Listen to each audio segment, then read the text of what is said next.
የቱ ጋር መጽሐፍ ቅዱስ ላይ ሞት ሁለት አይነት ነው ብሎ የተገለጸው? ያላ የለም አሳይ ካለ አሳየን፣ ችግር የለውም። እና ትልቁ ላይ ታሰብ ጌታ ሰው ያላ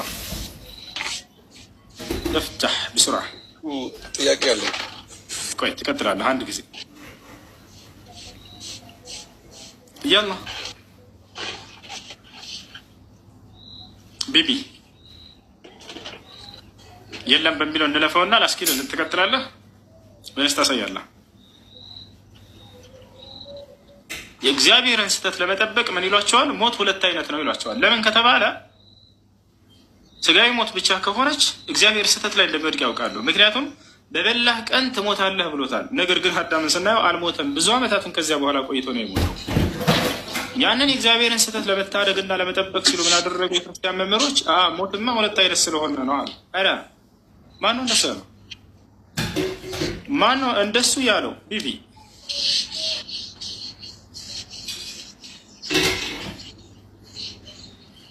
በቃ እንትሆና እንቀጥል። መልስ የለውም ይሄ ጥያቄ። እሺ ሁለት አይነት ሞት ነው ያለው በሚለው ቀጥል። ቢቢ ላስቀጥለን ሂድ፣ ማስተማሩን ሂድ። በቃ መጽሐፉ ላይ የለም። ሞት ስንት አይነት ነው ቢቢ አስረዳም። በቃ ሂድ። ምነሰን ቢቢ አለ እኛም ደግጠናል። ቢቢ እሱን ጠይቀ መልሳለሱ ቆይ የተረወረ እንከረው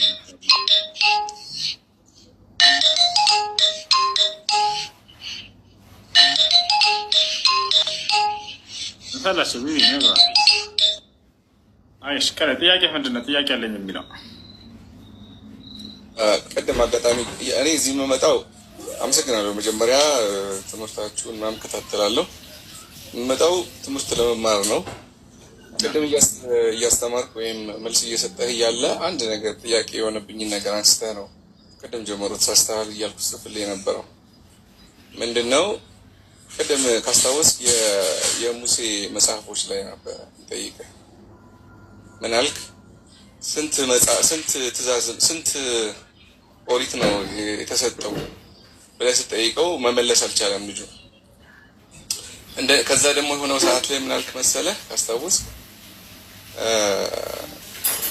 ጥያቄ ልትጠይቅ ነው ወይንስ የተጠየቀውን ልትመልስ ነው? ምረጥ አለ። ልጠይቅህ ነው። ወደ ጥያቄ ሆሽ ለሰዋልክ ብስራ ያላ አይ ያልከውን እያስታወስኩ ከዛ በኋላ ጥያቄህን ጠይቅና እንመልስልህ። ካልሆነ ሌሎች ክርስቲያኖች አሉ ለእነሱ ጊዜ እንድሰጣቸው። እሺ ከዚህኛው ልጀምር። ጥያቄ ምንድን ነው? አንተ ሁለቱንም መጽሐፍ ቅዱስንም ቁርአኑንም በደንብ ስለምታውቀው በክርስትና የወረደ መጽሐፍ የለም ብለን ነው የምናምነው። እኔ የማምነው ምንድን ነው በጊዜው የነበሩ ሰዎች የወረደ መጽሐፍ የለም በክርስትና። እኔ እንደዛ ብዬ አላምነው። በእስልምና እንደዛ እንዳለ ሲወራ ሰማለሁ። አንተ የእስልምናውን የወረደ መጽሐፍ የለም። ቆይ አንዴ መጽሐፍ መውረድ ማለት ምን ማለት እንደሆነ ገብቷል ትርጉሙ? ከሰማይ ዱብ ማለት ሳይሆን የአምላክ ቃል በነቢያቶች ላይ መምጣቱ ማለት ነው። በዚህ መልኩ መጽሐፍ የወረደለት የለም። ነቢያቶች በጣም መጽሐፍ ቅዱስ ላይ ሕዝቅኤል ምን ይላል? ትንቢተ ሕዝቅኤል ላይ የእግዚአብሔር ቃል እንዲህ ሲል ወደ እኔ መጣ ይላል። ይህ አይደለም ከእግዚአብሔር ከአምላክ ወደ ነቢያቶች የሚወርደው ቃል ያን ነው እኛ መውረድ እያልን ያለ ነው እንጂ እንዲህ ልብ ብሎ የሚመጣ ነገር አይደለም። ኢየሱስ ክርስቶስ የአምላክ ቃል ይወርድለት ነበር። ዮሐንስ ወንጌል ምዕራፍ 8 ቁጥር 40 ላይ ኢየሱስ ክርስቶስ ምን አለ? ከእግዚአብሔር የሰማሁትን እውነት የምነግራችሁ ሰው ነኝ አለ። ከአምላኩ እየሰማ እየተነገረው ያንን የሚያደርስ ነበር። ይሄ ነው ከአምላክ ቃል ወርዷል ስንልኛ እንጂ የሆነ ተጽፎ ዱብ በሚል መጽሐፍ አይደለም። አምላክ በነቢያቶች ላይ ቃሉን ያወርዳል ማለት ነው። ወከዛሊከ አውሐይና ኢለይከ ሩሐን ሚን አምሪና ይላል አምላካችን አላህ። ሙሐመድ ሆይ ልክ እንዲሁ በአንተም ላይ ከመንፈሴ ከትእዛዜ ወደ አንተ አወርዳለሁ ራእይን እያለ ይናገራል። በሌላ ቦታ ላይ ምን ይላል? ኢና አውሐይና ኢለይከ ከማ አውሐይና ኢላ ኑሕን ወነቢይነ ሚን ባዕዲህ አለ። ሙሐመድ ሆይ ወደ ኖህና ከእርሱ በኋላ ወደ ነበሩ ነቢያቶች ራእይን ሳወርድ እንደነበር ወደ አንተም ዛሬ ያው እናወርዳለሁኝ አለ። ከአንተ በኋላ ማነው? ከአንተ በፊት ወደ አብርሃም፣ ወደ ኢስሐቅ፣ ወደ ያዕቆብ፣ ወደ አዩብ፣ ወደ ዮሴፍ፣ ወደ ሙሴ፣ ወደ ሃሮን፣ ወደ ሙሴ፣ ወደ መሲሁ ወይም ወደ ኢየሱስ ሳወርድ እንደነበረው እያለ ተናገረ። ቃልን ከአምላክ ወደ ነቢያቶች ማውረዱ እርሱ ነው። ከአምላክ ዘንድ መጽሐፍ ወርዶላቸዋል ስንል ጊዜ አይ እሽቀጥል እሱ እኔ እያልኩ ያለሁት መሰረታዊ ጥያቄ ገብቶ ነው እርግጠኛ ሆኜ የምነግርህ። መጽሐፎች በአጠቃላይ አይወርዱም ስልህ የተጠረዘው ይሄ መጽሐፍ ብለን የምንቆጥረው ከሰማይ ይወድቃል ብዬ ማስብ ሰው ሆኜ አይደለም እዚህ የገባሁት፣ በእርግጠኝነት አውቀህ ካልሆነ በስተቀር።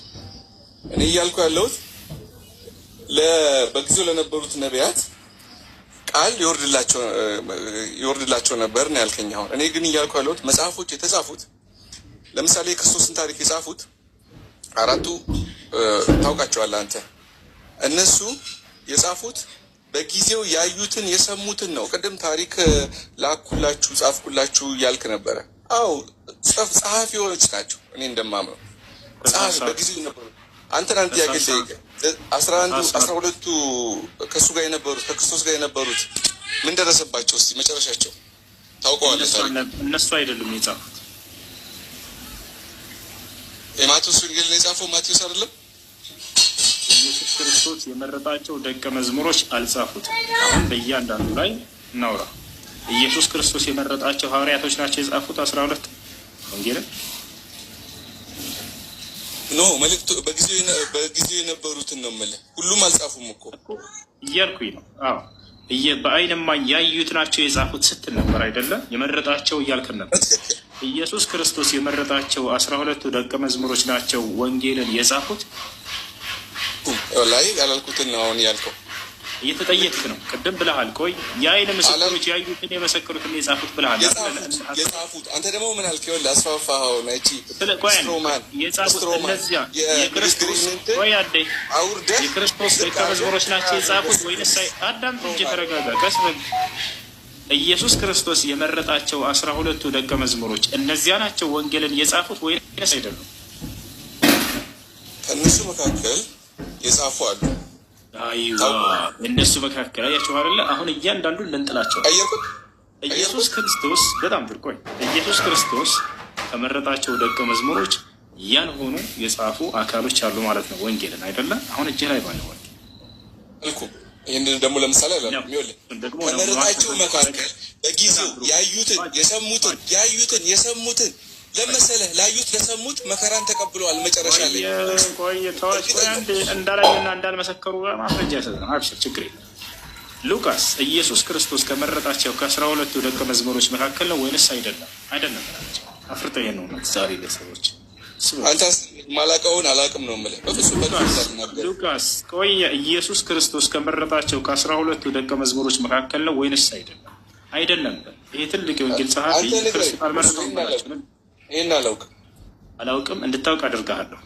ማስረጃ ላሳየ 12ቱ ደቀ መዝሙሮች ማን እንደሆኑ። ቆይ ወደ ተማቴ ነው እያስተማርኩት ትሄዳለህ። ከ12ቱ ደቀ መዝሙሮች መካከል ሁላቸውንም አሁን ኢየሱስ የመረጣቸውን በመጽሐፍ ቅዱስ ላይ ላስነብበን ነው። በእነዚያ ውስጥ ሉቃስ እና ማርቆስ አሉ የሉም የሚለውን እንሄዳለን። ማርቆስ ልጨምርልህ፣ ልመርቅልህ። ርቀት እንወዳለን ሙስሊሞች። አንድ ብቻ ሳይሆን 2ቱ ደቀ መዝሙሮች ኢየሱስ ክርስቶስ ያልመረጣቸው ናቸው። አላውቅም ብለህ እንድታልፍ አላደረገም፣ እንድታውቅ ትሆናለህ። ማቴዎስ ወንጌል ምዕራፍ 10 ከቁጥር 2 ጀምረሽ አውጭለት አንድ ዛህራ። ያውና 12ቱ ደቀ መዝሙሮች እናያቸው። ያውና የ12ቱም ሐዋርያት ስም ይህ ነው ይላል። ይታያል። ሚተናንሳ አንዴ አላ አይዋ አሁን ተዋወቃቸው 12ቱም።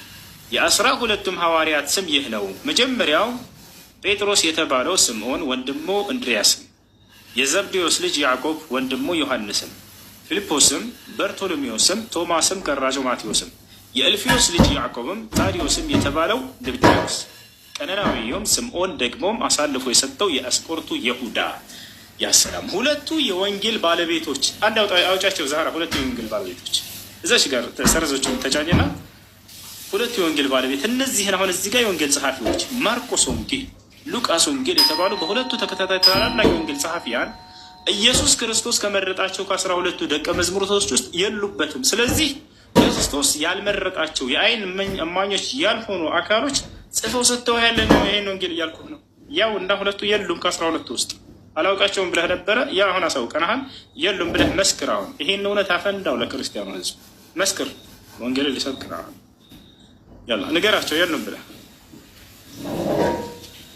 እረፍት ነው። ብዙ ሚስጥራት ሊኖሩት ይችላሉ። የዚህን ትርጉም አሁን በቀጥታ ልመልስ ስላልችልም ስላሉት ብቻ ነው። ትርጉም አይደለም፣ ትርጉምና ሚስጥር አይደለም። ይሄ ግልጽ ቃል ነው ያመጣው ለ12ቶች ትርጉምና ሚስጥር ብለህ አልቻልክም። ቆይ አላውቃቸውም 12ቱን ብለህ ቅድም ላልፈህ መስሎህ ነበረ፣ አላልፈህም። አሁንም ሚስጥር ነው ይሄ ትርጉማቶች 12ቱ ደቀ መዝሙሮች ውስጥ የሉም ብለህ አንዴ ንገራቸው። 12ቱ ደቀ መዝሙሮች ያላ ማርቆስ እና ሉቃስ አለ። በሐቅን የመጣሁት እውነትንማ እየተማመንን የማንሄድ ከሆነ ትወርዳለህ። እውነትን እየተማመንን መጽሐፍ ማስረጃ እያሳየን ነው። እኔ ከራሴ እንዲህ በግምት በል ብዬ አላስኬደም ማብሸር። ነገር ግን ከመጽሐፍ አውጥቼ 12ቱን አሳይቻለሁ። ከ12ቱ ውስጥ እንዳሉና እንደሌሉ አላውቅም ብለህ ነበር ቅድም። አሁን አሳውቀናል። ማቴዎስ ወንጌል ምዕራፍ 10 ከ2 ጀምሮ 12ቱ ደቀ መዝሙሮች ስማቸው ቆየ እነዚህ ከ12ቱ ውስጥ አሉበት የሉበትም? ምክንያቱም ቅድም ትልቁ ሽር ስለዋሸህ ነው። እሱ ምንድን ነው? ይህንን ወንጌል የጻፉልን የአይን ምስክሮች ሐዋርያቶች ምናምን እያልክ ነበር። ኢየሱስ ክርስቶስ ያልመረጣቸው 2 ሰዎች እንደጻፉ አሁን አሳይተናል አይደለ? መስክር ይህን እውነት ያማ እውቀት ይፈልጋል። ይህን ለመመለስ ማቴዎስ በጊዜው ነበር አይደል? ከክርስቶስ ጋር አብሮት አየህ፣ ያየውን ሁሉ የጻፈ ነው ማለት ነው። ለምሳሌ እኔ እናንተ በምንተማመነው ውስጥ አለበት የሉበት? አንዱ ማቴዎስ ነበረበት የለበትም? አንተ ታውቃለህ፣ ንገረኝ። አንተ ቆይ እንጂ መጀመሪያ ይሄን መልስ እንጂ።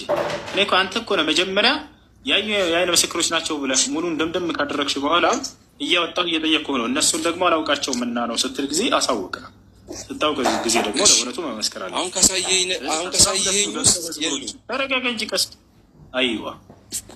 በጣም ጥሩ እናመሰግናለን። አሁን ቀጥል። በቃ ወደ ጥያቄ ይሄ ነው እንትኑ አላማው። የሉም ብለህ መሰከርከው የአይን እማኞች ናቸው የሚለውን ነገር ውድቅ አደረግህ ራስህ። አሁን ካሳየህ ዩሱፍ ግድ የለም አንተ አላማ ይሄ ከሆነ ይሳካል፣ ይመችህ። ግን ልማር ነው የመጣሁት፣ መጠይቅህን በአግባቡ መልስልኝ። ምክንያቱም ቅድም ስትል የሰማኸው ማለት ነው። ለምሳሌ ማቴዎስ የምንግባባው ላይ እንመልስ። ለምሳሌ ይሄ የኔ ሃይማኖት ነው ያንተ አይደለም። አንተ አሁን ሌላ ሃይማኖት ውስጥ ገብተህ ነው እያወራ ያለው። እኔ እየጠየቅኩ ያለሁት ማቴዎስ በጊዜው ከክርስቶስ ጋር አብሮት ኖሯል አልኖረም? ታውቃለህ? ነበረ። ያየውን ነው የጻፈው ወይም ሁለቱ ያልከኝ እንደጻፈ ማስረጃ ያሳያል። በቃ እና ትልቁ ላይ ነው አከፈት ያው ከፍታ አሳየን። ማቴዎስ ወንጌል እንደጻፈ ማስረጃ። እኔ ምንም መጽሐፍ ቅዱስ አልያዝኩም። እኔ ቀጥታ አንተ እየጠየቅኩ ያለሁት ቆይ እኛ ይዘናል። ማቴዎስን እንደጻፈ አሳየን። ሁለቱን የወንጌል ባለቤቶች ጥለናል። አሁን ደግሞ ሁለቱን መንጣላቸው ሁላቸው ነው። ማቴዎስን እንደጻፈ ማስረጃ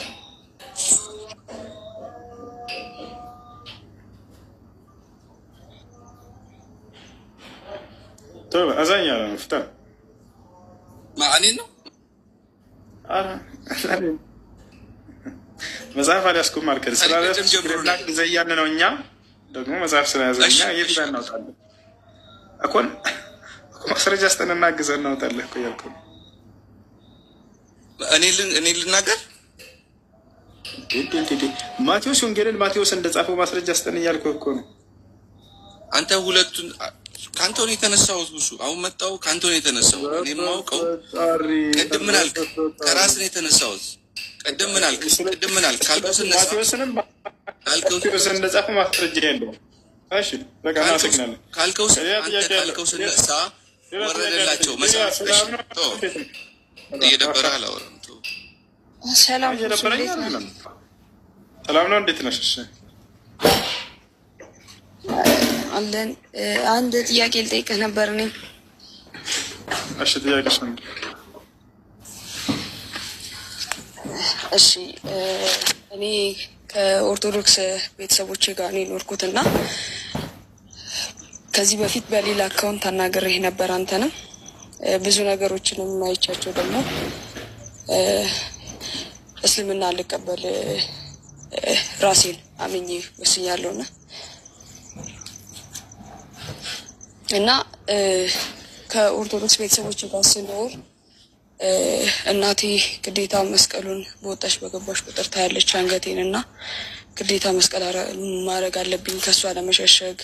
አንደኛ ታማሚ ነች፣ ነገር ብታውቅ የሆነ ነገር ትሆንብኛለች ብዬ አስባለሁ እና ሶላትን በእርግጥ ተደብቄ ልሰግድ ከእሷ ሸሽጌ ልሰግድ እችላለሁ። ነገር ግን መስቀሉን እንዴት ማድረግ እችላለሁ? ሲቀጥል ደግሞ በዓሎች አሉ ኦርቶዶክስ ውስጥ ከእነሱ ጋር መብላት መጠጣት ግዴታዬ ነው። እስኪ ነገሮችን እንዴት ማድረግ እንደምችል ብትነግረኝ። እሺ እስልምናን ስትቀበሉ ጊዜ ትእዛዛትን ሁሉ ከአምላካቸው ከአላህ ስብሐነሁ ወተዓላ ብቻ ነው በነብዩ ሰለላሁ ዐለይሂ ወሰለም በኩል የመጣን ተቀብላችሁ ልትኖሩበት የሚገባ። የምድር ሰዎች ወደዱም ጠሉም ማለት ነው። እዚች ዓለም ላይ እንግዶች ናቸው፣ ዘላለም አትኖሩም። እድለኛ ሰው ብሎ ማለት በዚህ በኖሩበት ዓለም ላይ የአምላኩን ትእዛዝ ጠብቆ የሄደ ሰው። ሁሌ ይህንን ነገር ከአይናችሁ ላይ አድርጉ። ስኬታማ መሆን ትፈልጋላችሁ? ምድራዊ ጸጋን መሰብሰብ አይደለም ስኬታማነት። ስኬታማነት የፈጠራቸውን አምላካቸውን አውቃቸው እርሱን ተገዝታቸው መሄድ ነው፣ ሌላ አይደለም። ወላሂ ላዝ። ስለዚህ ለጌታቸው ለአምላካቸው ለአላህ ስብሐነሁ ወተዓላ ትእዛዝ ማደር። ኢብራሂም ዓለይሂ ሰላም ሲነሳ ጊዜ የምድር ሰዎች እንዳለ በጣዖት አምልኮ ላይ ነበሩ። ብቻውን ተነሳ። አባቱ ሳይቀር ጣዖት አምላኪ ነበር። በአካባቢው ያሉ እንዳሉ ህዝብ ሁሉ ጣዖት አምላኪ ነበር። ፀሐይ ያመልካሉ፣ ጨረቃ ያመልካሉ፣ ከዋክብት ያመልካሉ፣ ጣዖታትን ያመልካሉ።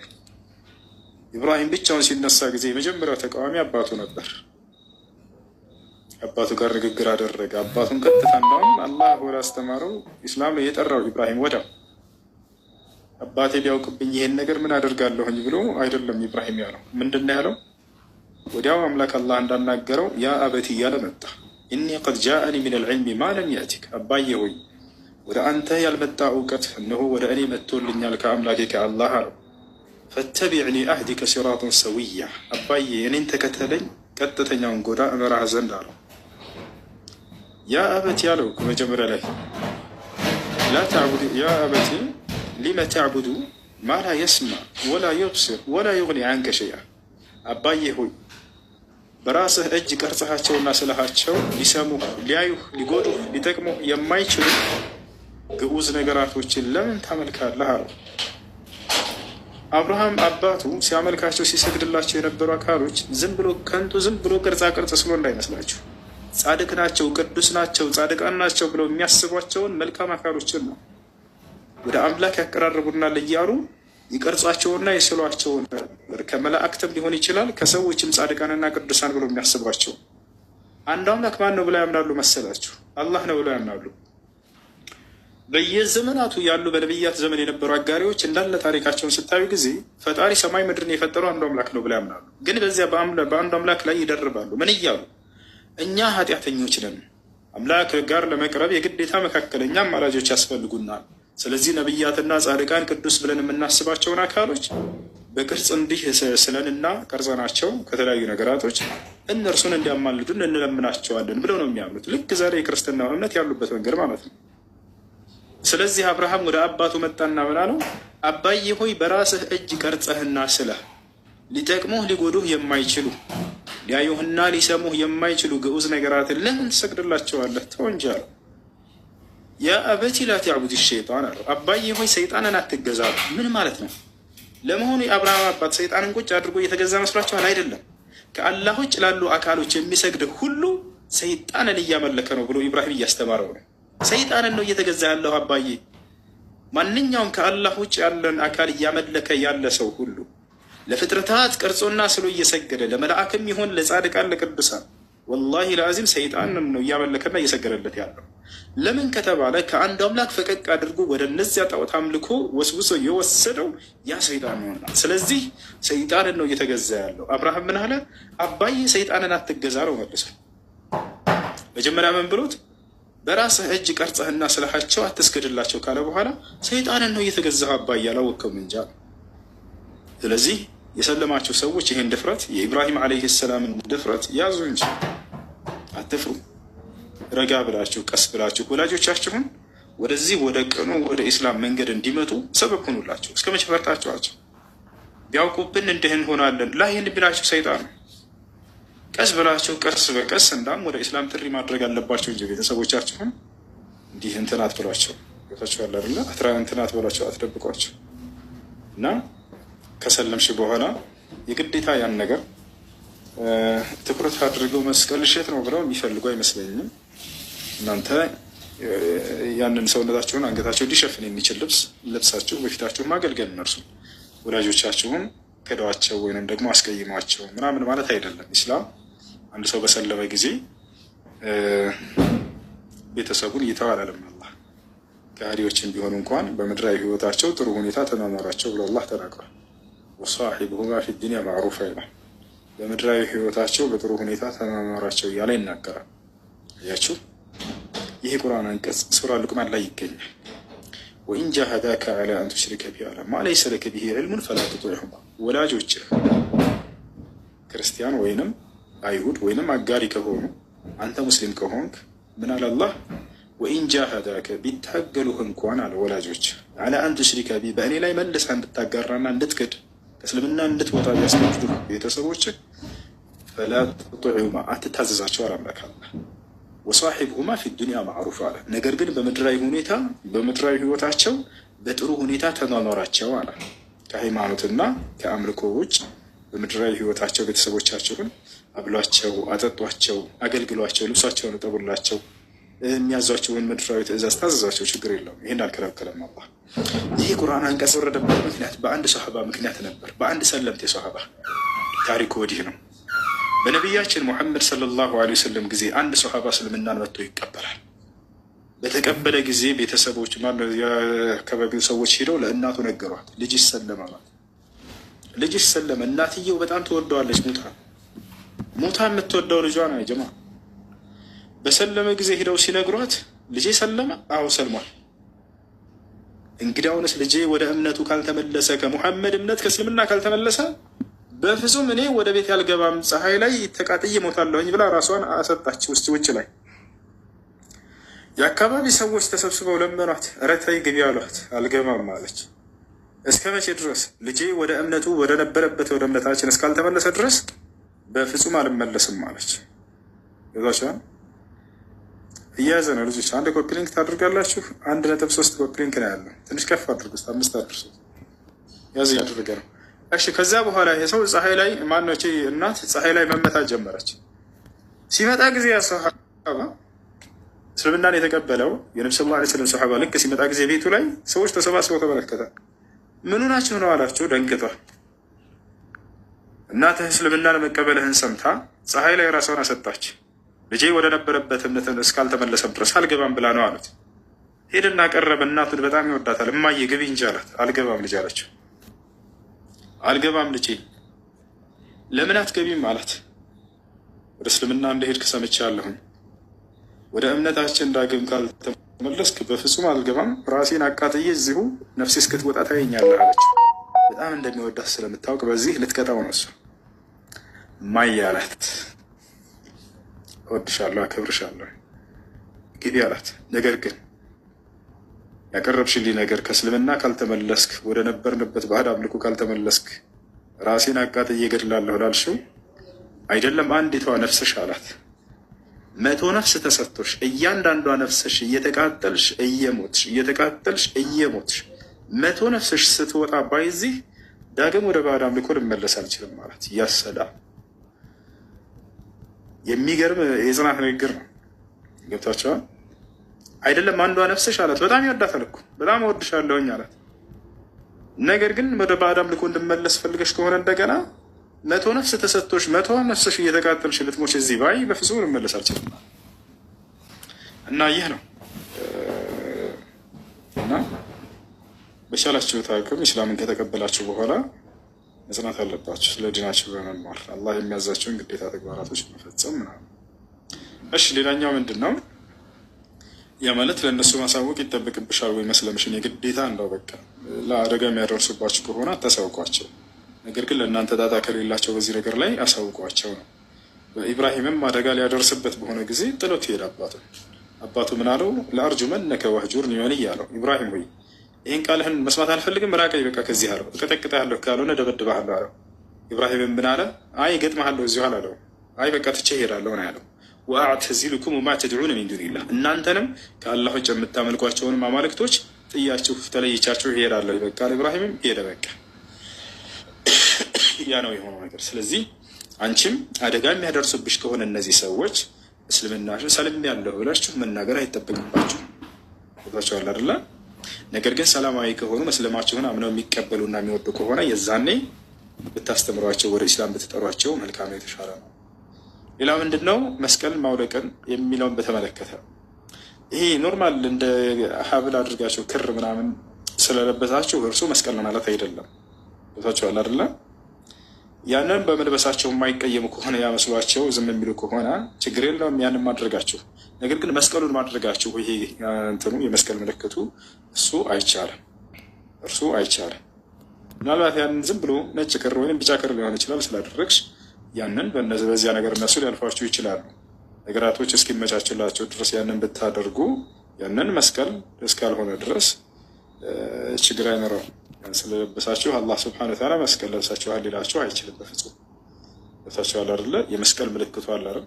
ያን ስትለብሱ ጊዜ ነው መስቀል ለብሳችኋል ሊባል የሚችለው ከአላህ ስብሐነ ወተዓላ ዘንድ። ሰው አይቻልም።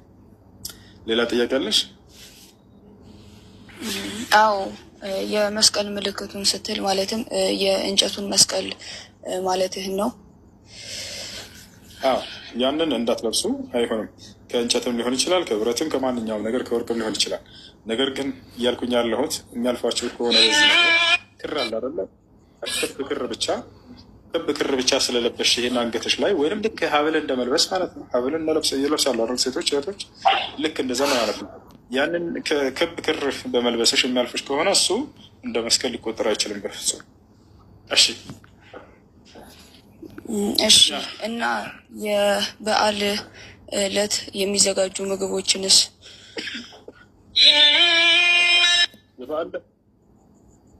የበዓል ዕለት የሚዘጋጁ ምግቦችን ማዘጋጀት በተመለከተ እንደ አስሉ እንደ መሰረቱ አይቻልም። ልብ በል እዚህ ጋር እንደ አስሉ እንደ መሰረቱ፣ ምክንያቱም እነዚያ ክህደት ስለሆኑ ማለት ነው። ክርስቶስ አምላክ ሞቷል ተብሎ የሚታሰብበት አምላክ ከሙታን ተነሳ ትንሣኤ፣ ወይም ደግሞ አምላክ ተወለደ ገና በዓላቶች ወይም ክሪስማስ ብለው የሚጠሩት ወይም ዒድ ልሚላት የውልደቱ በዓል ብለው የሚጠሩት እነዚህ ሁሉ እንዳለ ምንድን ናቸው? ክህደቶች ናቸው። ምክንያቱም አምላክ አይሞትም፣ አይገደልም፣ አይወለድም፣ አይሰቀልም። ቦታቸዋለ እነዚህ ሁሉ እንዳለ ስህተቶች ናቸው። እነዚህ በዓላቶች ሁሉ ክርስቶስም አላዘዘባቸውም። ስለዚህ እነዚያን መስራት ክህደት ነው፣ አይቻልም። ነገር ግን አሁን በአንቺ ዙሪያ ስልመጣ ጊዜ አንዲት አያትሽ ወይም እናትሽ ከሆነች ያለችው ማንም የሚያገለግላት ከቤቷ እምነት ማንም ሰው ከሌለ የዛን አንቺ ብቻ ከሆንሽ ያለሽው እቺ ሴት በማንኛውም ቀን ምግብ እንደምትሰሪላት ኖርማል ምግብ ብትሰሪላት ይሄ በዓልን አከበርሽ ሊባል አይችልም በፍጹም። በዚያ ቀን እቺ ሴት ተረባ መዋል የለባትም። የምትበላው የምትጠጣው ምግብ በየትኛውም ቀን እንደ ማንኛውም ቀን እንደምትሰሩ በዚያም ቀን ብትሰሪላት ይሄ በዓልን አከበርሽ ሊባል አይችልም። ኢንሻአላህ አየሽ፣ አላህ ሱብሓነሁ ወተዓላ በበዓል ቀን አትስሩላቸው ሳይሆን በዓሉን አስመልክቶ የሚሰሩ የተለያዩ ምግቦችን አትስሩ እንጂ ኖርማል ምግብ ለምሳሌ እስከዛሬ ሲበሉት እንደነበረው ማንኛውንም ቁርስ ምሳራት እንደሚሰራው ሴት ልጅ ለክርስቲያን ቤተሰቦቿ ሌላ ማንም ሊካድማቸው ከሌለ እነዚህ አሮጊቶች ወይንም ሽማግሌዎች ሊሆኑ ይችላሉ። የዛኔ ቢሰሩ እንደ ማንኛውም ኖርማል ምግብ እንደተለመደ የበዓል ምግብ ሰርተዋል ሊባል አይችልም። ይሄ ማለት ነው። አላህ እሺ ስራ መስራት ብቻ ሳይሆን ማዕድንስ አብሮ መብላት ማለትም ያ ማለት ከአላህ ስም ውጭ የታረደ እርድ ነው እና ማዕድንስ አብሮ መብላት እንደማይቻል አውቃለሁ። ግን እንዴት ማድረግ እችላለሁ? እሺ አብሮ መብላት ከክርስቲያኖች ጋር ችግር የለውም። ነገር ግን ስጋ ከሆነ በሚለው ነው እና የበዓል ቀንና ለአምልኮ ተብሎ የተሰራ ከሆነ አይቻልም። የጌታ ስጋና ደም ተብሎ የሚሰራ ሊሆን ይችላል ምግብ አይታች ከሆነ ልክ እንዲሁ ደግሞ ለገብርኤል ለሚካኤል ተብለው ለማርያም ተብለው በዓላቶች ተከፋፍለው ተሰጥተዋል። እነዚህን ነገራቶች ሁሉ መብላት አይቻልም። በእነዚህ ምክንያት የተሰሩ ልክ እንዲሁ ለበዓል ቀን ተብለው የሚሰሩ መብላት አይቻልም። ይህ ነው። ከዚያ ውጭ ቁርስ፣ ምሳ፣ ራት ኖርማል ምግብ ማንኛችንም እንደምንበላው በተለምዶ ያንን አብራቸው ብትበሉ ችግር የለውም። ለምሳሌ አንድ ጎረቤት ክርስቲያን ሊሆን ይችላል፣ ወይንም ቤተሰብ ውስጥ ያላቸው እናንተ ሙስሊም ናችሁ፣ እናት አባቶቻቸው ክርስቲያን ሆነው እነሱ ቁርስ ሰሩ፣ ለምሳሌ ፉል ሰርተው ኑ ብሎ ቢጠይቋቸው ችግር የለም መብላት ትችላላችሁ። ምሳ ላይ ሽሮ ሰሩና ጋበዙን፣ እንበላለን፣ ችግር የለውም። ፓስታ ሰራና አንድ ክርስቲያን ጎረቤት ጠራኝ፣ ብበላ ሂጄ ችግር የለውም። አላህ በቁርአን ላይ ወጠዓሙ ለዚነ ኡቱል ኪታብ ሒሉን ለኩም ብሏል። የእነዚያ የአይሁድና የክርስቲያኖች ምግብ ለእናንተ ተፈቅዷል ብሎ ተናግሯል። ይህ ነው። ሌላው ነገር ስጋን በሚመለከት ነው። ስጋን በሚመለከት አይሁድና ክርስቲያኖች በአላህ ስም ወይም ብስሚላህ ብለው ቢያርዱ ኑሮ ይበላል። አላህ በቁርአን ላይ የእነርሱ ምግብ ለእናንተ ተፈቀደ ሲል ጊዜ መስፈርትን አስቀምጦ ነው። መስፈርቱ ሱረቱል አንዓም ላይ ቀጣዩ ሱራ ላይ ይገኛል። ምን ይላል? አልየውም ፈኩሉ ሚማ ذكر اسم الله عليه ይላል። በእርሱ ላይ የአላህ ስም የተወሳበት ከሆነ ብሉ ብሏል። ወላ ተእኩሉ ሚማ ለም يذكر اسم الله عليه አለ። በእርሱ ላይ የአላህ ስም ያልተወሳበት ከሆነ ግን እንዳትበሉ አለ። ያሸዋረ ይህን አስመልክቶ አብደላህ ብን ዑመር ታላቁ ሰሓባ፣ ልክ እንዲሁ ዓሊ ብን አቢ ጣሊብ፣ ልክ እንዲሁ ታላላቅ ሰሓቦችና ነቢ ስ ላ ስለም ሚስቶች አይሁዲዎችና ክርስቲያኖች በአላህ ስም ብለው ካረዱ ይበላል፣ ከአላህ ስም ውጭ ከሆነ ግን አይበላም ብለው ቃል በቃል እነርሱ ተርጉመውታል። ከሰለፎች ደግሞ ማን ነው? ከታቢዒዎች ደግሞ ሚን ኪባር ታቢዒን ሐሰን አልበስሪ፣ ጣውስ እና ሌሎችም ይህንን አቋም ይዘዋል ማለት ነው። ስለዚህ አይሁዶችና ክርስቲያኖች ቢስሚላህ ወይም በአላህ ስም ብለው ቢያርዱ እንበላለን። ታዲያ ሀገራችን ላይ መቼ ይላሉ ልትሉ ትችላላችሁ። ሀገራችን ላይ እግዚአብሔር የሚለን ስም ነው የሚጠቀሙት። አላህ የሚለውን ስም ክደዋል። በዓለም ላይ የሚገኙ አረበኛ ቋንቋ ተናጋሪ ክርስቲያኖች ግን አምላክን እግዚአብሔር ምናምን ሳይሆን የሚሉት አላህ ነው የሚሉት። ስለዚህ እነዚህ ሰዎች ቢስሚላህ ብለው ቢያርዱ ይበላል፣ ችግር የለም። ሀገራችን ላይ አይሉም እንጂ ቢስሚላህ ብለው ቢያርድ አንድ ክርስቲያን በአላህ ስም ብለው ቢያርድ ይበላል። የዛኔ ችግር የለውም ማለት ነው። እሺ ሌላ ጥያቄዎች ካሉሽ መጠየቅ ትችላለሽ። አመሰግናለሁ። እነዚህ ሁሉ ጥያቄዎች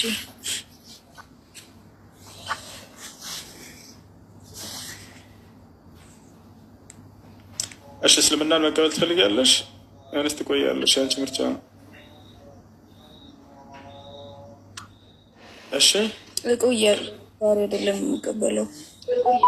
አይ በቃ እንደተመቸሽ ደስ ባለሽ ጊዜ። እሺ ጥያቄ ያለው ማን ነበር?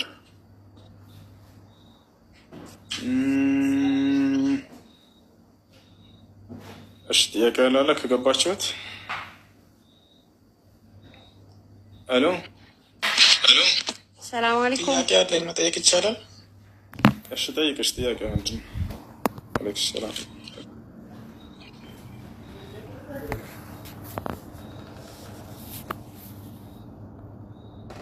እሺ